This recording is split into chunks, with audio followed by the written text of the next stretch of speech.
અને રાજ્યમાં માફિયાઓ એવા બેફામ થઈ ગયા છે કે એમને કોઈની બીક નથી। વાત મહીસાગર જિલ્લામાં ખેડા જિલ્લામાં મહી નદી પર બાંધવામાં આવેલા એક પુલની કરવી છે। આ પુલ કોઈ સરકારી તંત્ર નહીં પરંતુ માફિયાઓ બાંધી દીધો અને એ પુલ મહીસાગર નદીની વચ્ચોવચ્ચ બાંધ્યો છે। અને આ મામલે હવે ખનીજ માફિયાઓ દ્વારા ગેરકાયદેસર રસ્તો બનાવીને જે પોતાના કાળા ધંધા કરવામાં આવે છે એ મામલાને સંદેશ ન્યૂઝે ઉજાગર કર્યો છે। ખનીજ વહન માટે આ ઉપયોગ કરાઈ રહ્યો છે આખા રસ્તાનો। ખાણ ખનીજના અધિકારીઓએ ગ્રામ પંચાયત પર ઢોળ્યું હતું પરંતુ ગ્રામ પંચાયતના સરપંચે આ મામલે કહ્યું છે કે એમણે અમારી કોઈ જ મંજૂરી લીધી નથી। ખનીજ વિભાગ કહી રહ્યું છે કે અમે એમની પાસેથી મંજૂરી લઈને આ પ્રકારનું કામ કર્યું છે।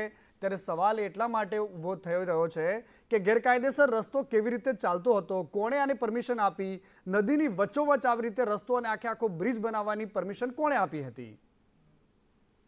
ના, ગ્રામ પંચાયતમાં એવો કોઈ ઠરાવ કરેલો નથી કે ગ્રામ પંચાયત કોઈ એવો સંમતિ કે કશું આલેલું નથી અને એમની આપણે મન ફાવે એમ જ રસ્તો બનાવી અને એમણે પથ્થર લાવવાનું ચાલુ કરેલું છે। એમાં ગામવાળા કે સરપંચ કે ગ્રામ પંચાયત કોઈ રાજી નથી એમાં।